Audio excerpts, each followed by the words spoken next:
Yo, what is up, guys? This is Troy D from the Troy D 24/7 Wall channel. On point reviews all day, every day. We're back yet again, guys.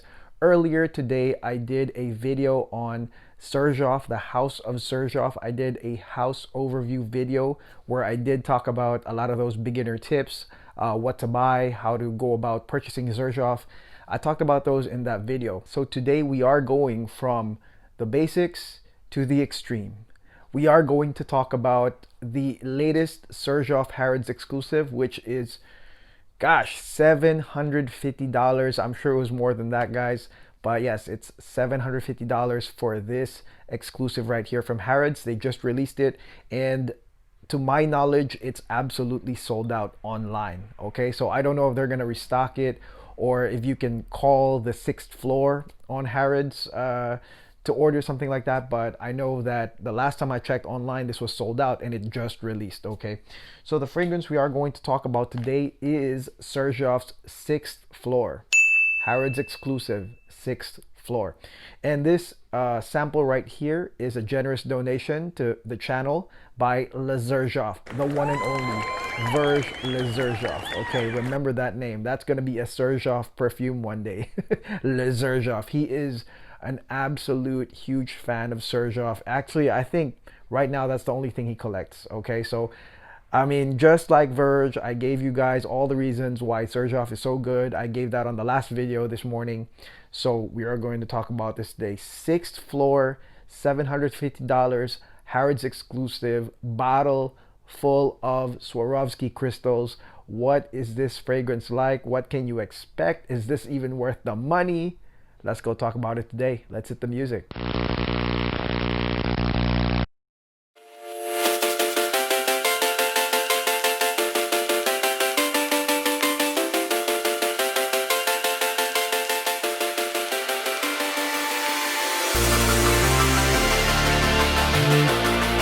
Okay, we're back, guys. Man, British currency is so tricky for us Americans, okay? For me, at least, when I look at GBP when I'm in London, for example, like I look at something and I'll be like, oh, it's only 2 GBP, but it's actually like 4. It's kind of the same here. So when I saw this, it was like I can see the digits like 550, but it's actually GBP. It's like $750. And similarly, it was the same when I purchased the Demi Rawling Fragrance Du Bois. You know, it was like 250 pounds, but in fact, it was like 300 plus, okay?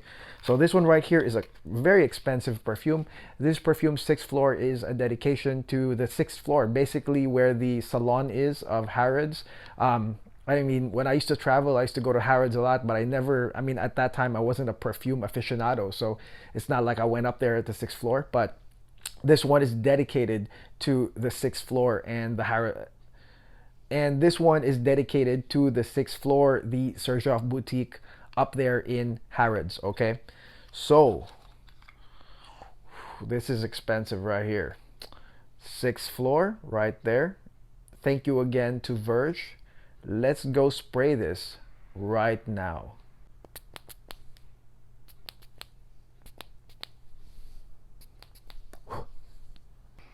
Yeah, amazing. Okay, so couple things I want to discuss. Okay, these $700-ish perfumes, okay, you can't judge people that want them. You know, that's the first thing I want to say. It's like, I would say they're just like, you know, those really expensive Jordans. You know, if you guys collect sneakers, like at one time, this hat right here, this is a discontinued Supreme Louis Vuitton hat. Like there was a time where the price of this was bonkers. You know what I mean? And people just want that. People want some really expensive-ish. And more importantly, they want something that doesn't smell exactly like something else that's, you know, easily accessible. Now, a lot of y'all may debate that, and you might say, well, how would you know that it's accessible or not? Okay, so like I said, it is a subjective thing. I really don't judge anybody that goes after expensive perfumes, okay? And it's really expensive at $750. When I started this journey, I never thought that there would be perfumes. I thought that it was actually like 300 was the cap for me. I thought that that was expensive at that time, but it turns out, man, there's way more. There's 700, 10, 700, 1,000, 2,000.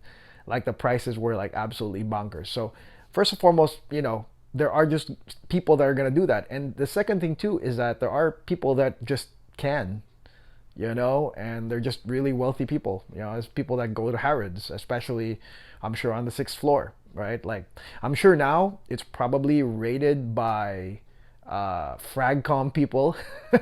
I can just imagine a bunch of fragcom people going to Harrods and raiding that entire like 6th floor. But yeah, normally there's just people that can. And 700.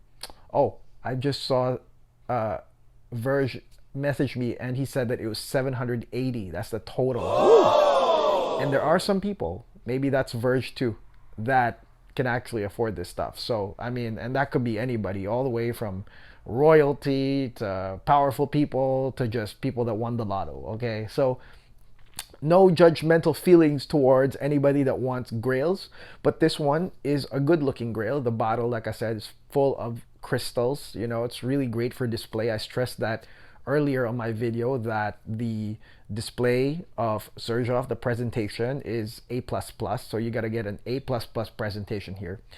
Now let's go through the fragrance right here. Okay, so let's get into the scent right here. So these graily fragrances, guys, they have something in common, and that's you can't just like snap judge them. Okay, like I have a lot of fragrances that are on this price level, and you can't just be like, oh yeah, it's a tobacco scent, or oh yeah, that's like a rose scent, or it's a chocolate scent, or it's a gourmand scent. These fragrances right here that are on the upper, more limited line, you could say, a lot of these fragrances here are made to become more complex. Okay, so they're there for you to not snap judge them, because if you did do a snap judgment on them, you'll be completely wrong. You'll find out that you're wrong, because this fragrance, just like other sort of like high-end limited edition fragrances, are really evolving and changing, and they put you through different phases as you're wearing them. Anyways, enough about all that. This is just to prime you guys for this, this video, okay? Because you gotta come from that understanding to understand this right here. So this one opens with mainly ginger and eucalyptus. Okay, so the opening is quite interesting. It's got a huge zing from the ginger. It's got a green eucalyptus right there. Okay, the other notes are bergamot, so there's some bergamot right there, and then there's mandarin orange, and there's blood orange. Okay, but I'll tell you this, guys, the first hit, once you spray this, the opening is going to be ginger and that eucalyptus. It's going to be really green, and because of the ginger, you might feel that this is somewhat effervescent. Okay, so you'll get something like that. Maybe, I mean, this is sort of accurate for me. It feels like a sauna feeling.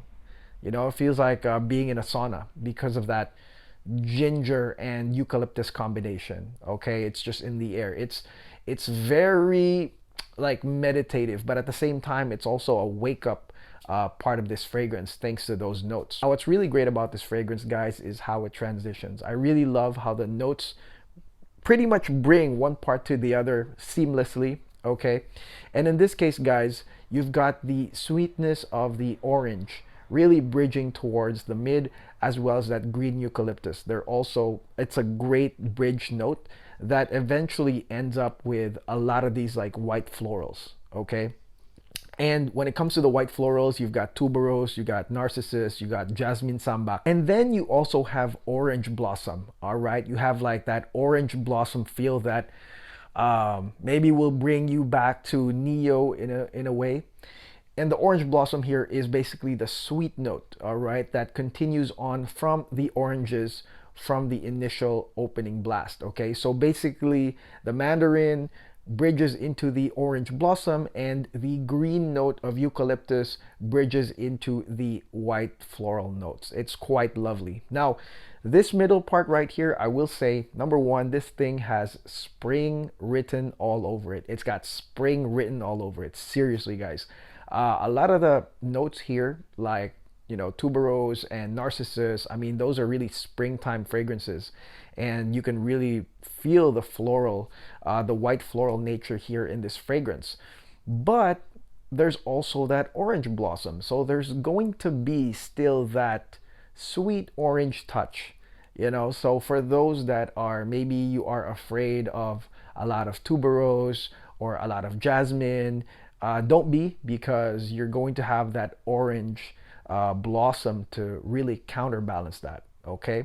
Now at this point, I would say that this fragrance is unisex, okay, at this point, just right at the mid of wearing and trying this one, because in the beginning, it might feel kind of masculine because of that sort of like that sauna feel, that green and gingery feel.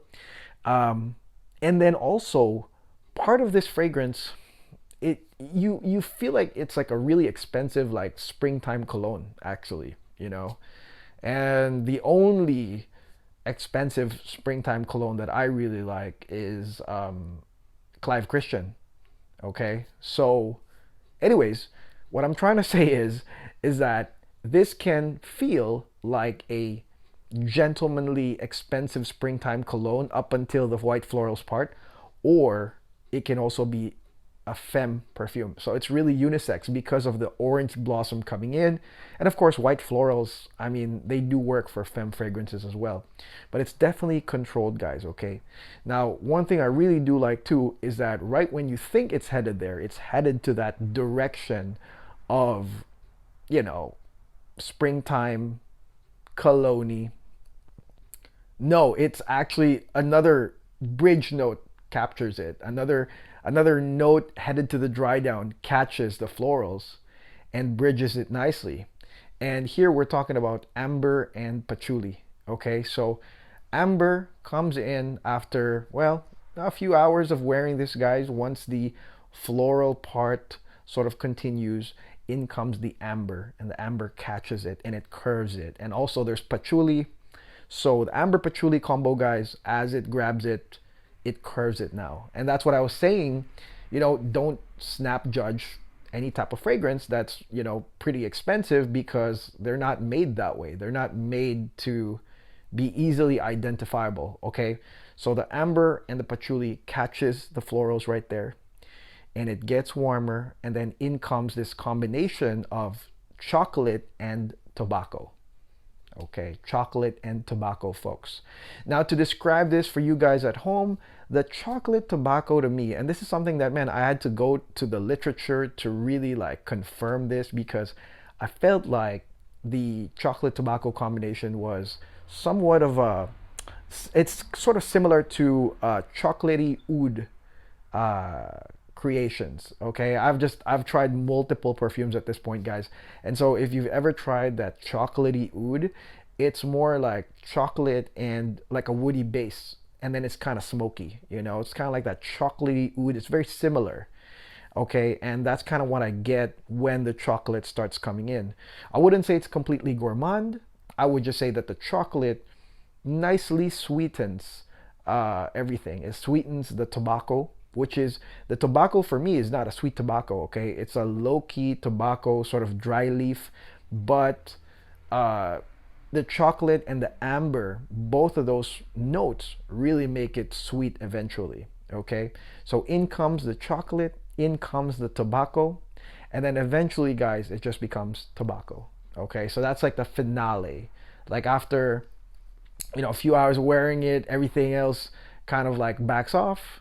You got tobacco. That's just it. And it's like dried tobacco with still hints of sweetness from the amber as well as the chocolate. Okay, so there you go, guys. That's the entire progression of this fragrance, Xerjoff Harrods 6th Floor. Now, again, this feels like a springtime unisex fragrance, okay? A complex one. And do I recommend this for right now? No, I think that this is more for spring or, you know, any like warmer weather places.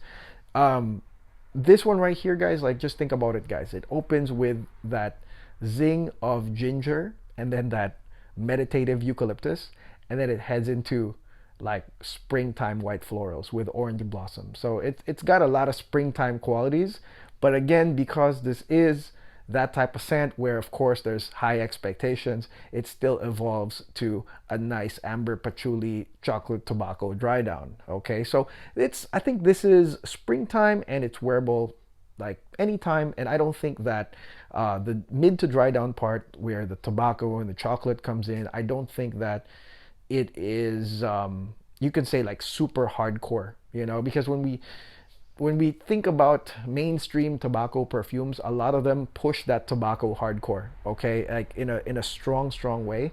And I'm telling you guys, it's not like that here. It's kind of like low key, blends really well with the chocolate, really you could say a nice moderate behaved level of tobacco here in this fragrance. Okay, so it's nothing like that at all if you're thinking about those hardcore, you know, those heavy hitter tobacco perfumes. Absolutely not. But you will get the tobacco here all the way until the end, sweetened with that nice chocolate. So it's actually usable for, gosh, any event actually, you know, because you'll feel fresh. And then if your day goes into something more elegant, you know, immediately you have to eat at an expensive restaurant, for example, within the same, you know, day you went shopping at Harrods, then you got to eat upstairs, then this is that perfume, guys, you know, because it does bring a lot of that elegance with it as well. It smells expensive, but more importantly, I think that it smells unique. Okay, this combination is nothing, you know, like I've ever seen before. You know, it's a totally different combination right here, and I can really tell that they were thinking about the springtime here for a lot of those Xerjoff fans. Okay, now is it worth it? Yeah, I think so. For a grail piece that's limited and will be sold out. I said it before, guys. I mean, sometimes there are these fragrances that they do retain value or their value increases. I think that, you know, fragrances like this, I mean, it's definitely, you know, worth the buy because of also the retained value that it has. And of course, nobody's gonna smell like you. You know, it smells quite unique. It's really great, and it's all day, day to night. You can wear this thing. So I give it a, you know, I give it a star. I give it 3 stars. If there are 3 stars, I'll give it 3 stars. Okay, I kind of like this one. And again, I don't look at it from the point of, you know, the average buyer, you know, your average Fragcom buyer, your average Fragrance World buyer. Nah, I mean, you would have to. I mean, if you couldn't order this online, you would have to be there at Harrods, and you would have to go up there at the 6th floor, which I'm sure is snobby as hell. I'm not talking about the Xerjoff guys there, but the whole thing. For those that are experienced at, you know, buying at these high fashion, expensive places right here, you know, there's an element of snobbery in there. And I'm not saying it's Xerjoff, I'm saying the whole, just that area, you know, it's like you could just expect that it's gonna be like that. And so coming from that position, I mean, yeah, I mean, if you can buy this, if you're looking for another exclusive, then yeah, go ahead. I like it. It's a nice spring scent. It's got spring all over it, like I said. So yeah, that is my review on Xerjoff 6th Floor. Ooh, wow. Yeah, so balanced. I really like the balance here. Anyways, thanks for watching, guys. Now, the video I did before this one, I did talk about the basics, in my opinion, of Xerjoff. For those that are, you know, you've never bought anything from that house, you know, you can check it out on the video below this one. And of course, like I said, there's a Xerjoff Facebook group that is 100% a healthy group.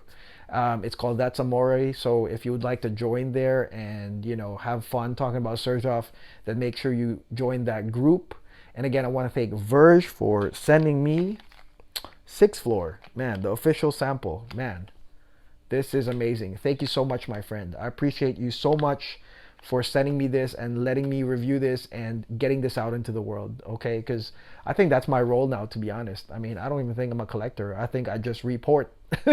I try, I experience, and I report. I put it out there, okay? So if you like my reporting, guys, make sure you guys like and subscribe to the channel. If you're down with Xerjoff, you want more exclusives done, make sure you like and subscribe. Follow this channel, guys. Check out the Instagram. We will be talking about more exclusives, guys, as we go, so make sure you're on that channel. And again, if you have any requests, anything that is hyped right now that maybe my radar isn't getting, make sure you comment below. Give me some suggestions on perfumes that, you know, you want to be seen in this channel. Again, this is Troy D. Stay safe. Hopefully you have a great day ahead of you. It's a powerful week ahead.